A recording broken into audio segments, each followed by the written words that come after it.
대여 시청자 범안건영 주주 여러분들 반갑습니다. 우리 범안건영 관련돼서 여러분들이 알고 계셔야 되는 중요 내용들 전달해 드리고 있는 멘토 이진욱입니다. 자, 현재 총선이 4월 10일 이제 앞으로 9일밖에 남지 않았습니다. 자, 그에 따라서 이 총선 지지율 여론조사 결과 발표가 계속해서 들려오고 있는 상황이죠.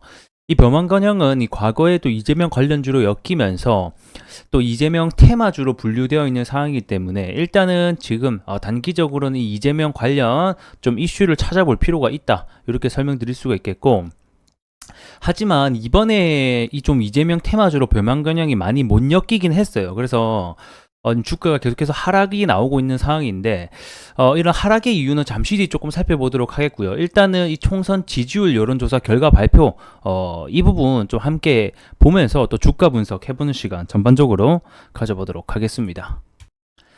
자, 이슈 먼저 함께 보도록 하겠습니다. 자, 총선 지역구 지지율 민주당 45%, 국힘 34%. 현재 10% 넘게 이 민주당이 승리를 하고 있다라는 이 지지율 여론조사 결과 발표 때문에 현재 민주당 관련주, 특히 대표적으로 이재명 관련주가 있겠죠. 뭐 동신건설이라든지 일성건설 뭐 등등해서 주가가 올라가고 있는 상황입니다. 자, 이번 결과에 따른 설문지 조사를 질문지를 먼저 보게 되면, 자, 오늘이 만약에 투표일이라고 가정했을 때 이 국회의원 선거 어느 정당에게 투표할 것인가라고 여쭤봤을 때에 대한 대답이라고 보시면 됩니다. 그래서 이 더불어민주당을 좀 찍게 된 부분을 보게 되면 이유를, 자, 일단은 지금 우리 정부 집권당이 국민의힘이잖아요. 그러니까 이 정부 견제를 어쨌든 간에 제1야당인 더불어민주당이 좀 해야 되니까 다수 당선이 돼야 된다, 이렇게 좀 응답을 했었고요. 그 다음에 국민의힘을 좀 찍게 된 여론조사 결과를 보게 되면 국정 안정을 위해서 결국에는 국민의힘 후보가 다수 당선이 돼야 된다라고 좀 답한 것으로 보여집니다. 자, 그래서 이 지역별 지역구 투표 후보를 보게 되면 일단은 결국엔 핵심 승부처로 삼고 있는 이 서울이 이 더불어민주당이 49.5%로 국민의힘을 앞서고 있는 모습을 보여주고 있죠. 그래서 한강벨트 등 48석이 걸린 부분이라서 결국에는 서울이 좀 중요 요점지라고 볼 수 있겠고, 뭐 나머지는 뭐 경남, 뭐 부울경 같은 경우는 원래 이 국민의힘 쪽이 좀 유리한 측면이 있었고, 뭐 광주 전라는 당연히 더불어민주당이죠. 자, 그리고 이제 대전, 세종, 충청, 그리고 인천, 경기까지 현재 중요 격전지에서 더불어민주당이 조금 우세한 모습을 보여주면서 더불어민주당 관련주인, 특히 이재명 대표 관련주인 주가들이 오르고 있다라고 보시면 좋을 것 같습니다.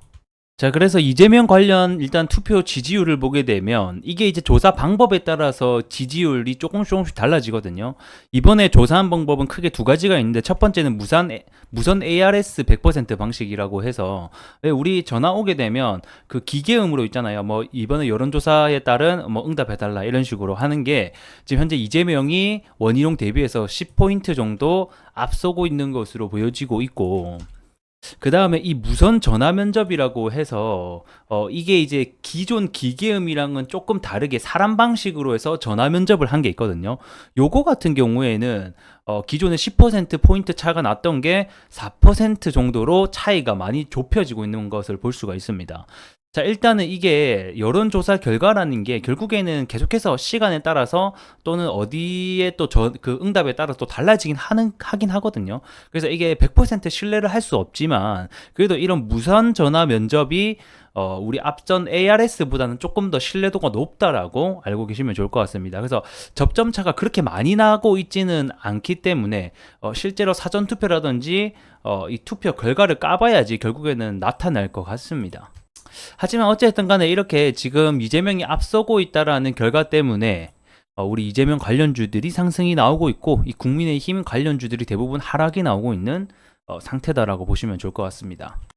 자, 그리고 이제 이번 주죠. 4월 5일, 6일 날 이제 사전 투표가 진행이 됩니다. 그래서 아마 사전 투표가 진행되는 결과에 따라서 다시 한 번 더 주가가 움직일 가능성이 조금 있다라고 보여지고 있지만, 이미 총선이, 이번 유독 총선이 이 시장에서 대두를 받지 못했어요. 아무래도 이 시장이 지금 AI라던가 반도체, 그 다음에 로봇, 이런 첨단 산업 관련 테마들이 좀 시장을 이끌다 보니까 이번 유독 총선 관련주들이 주목을 받지 못했다라고 보시면 좋을 것 같고, 그에 따라서 범양건영 주가도 이번에 유독 총선 관련주 이재명 테마로 좀 부각을 많이 못 받았던 기록이 있습니다. 자, 앞전 20년도, 21년도 이렇게 큰 상승이 나왔을 때 이재명 관련 테마주, 그리고 정부 정책, 기본주택 관련주로 이 주가가 엮이면서 굉장히 큰 상승이 나왔었죠. 그렇기 때문에 일단은 이재명 관련주로 봐야 되는데 시장에서 큰 반응이 없다라는 것은 굉장히 좀 아쉬운 부분이기는 합니다.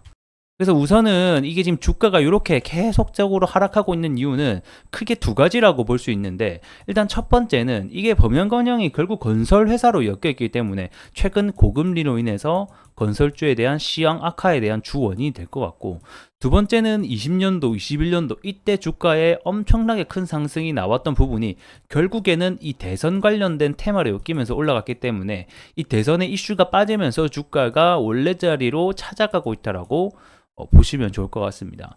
자, 그러면 이번 총선을 좀 기대했지만 이슈를 못 받았단 말이에요. 그럼 우리가 봐야 될 거는 두 가지가, 다시 이거를 거꾸로 보면 됩니다.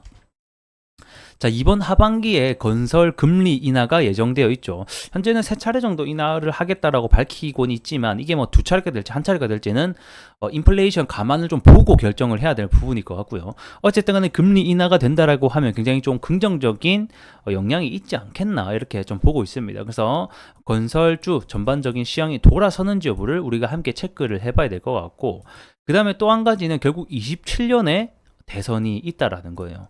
그렇게 봤을 때 결국에는 27년에도 그 정책이라는 게 크게 안 바뀌어요, 여러분들. 저번에도 기본주택 얘기하고 부동산 집값 잡겠다 얘기하고 이렇게 했기 때문에 이번 대선 관련해서도 그러한 비슷한 부동산 정책들이 쏟아져 나올 확률이 높다라는 거죠. 자, 그렇게 봤을 때 앞전에 21년 대선을 했을 때, 자, 19년 때부터 주가가 오르기 시작했단 말이에요. 19년 하반기, 20년, 21년, 2년 동안 주가가 올랐기 때문에 평균적으로 대선주가 2년에서 3년 정도 전부터 오른다라고 가정을 해봤을 때 27년이 대선이라고 한다라고 하면 아마도 25년 때부터는 본격적인 이 대선 테마가 불어닥치지 않겠느냐라고 보고 있습니다. 그래서 24년 올해까지는 조금 힘들 수는 있지만 여전히 우리에게는 아직까지는 포기하긴 이르다.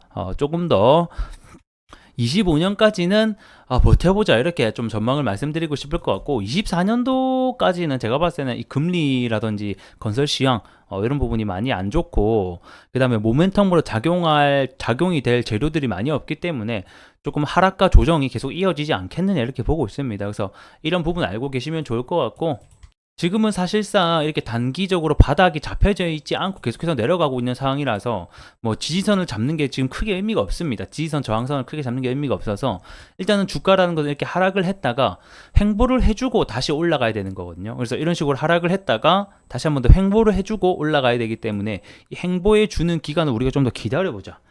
이렇게 전반적으로 정리해 드리도록 하겠습니다. 자, 오늘 영상 여기서 마무리 해보도록 하겠고요. 저는 또 다음 시간에 이 범양건영 관련돼서 중요 내용들 나타나게 되면 여러분들에게 전달해 드릴 수 있도록 하겠습니다.